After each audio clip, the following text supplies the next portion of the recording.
But first, the number of confirmed whooping cough cases continues to climb in Missoula County.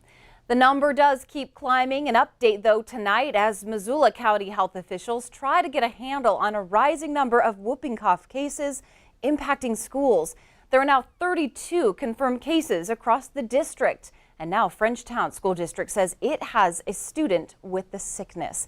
The health department is working to notify those close contacts, as they call them. They say if your student starts to develop symptoms, contact a doctor.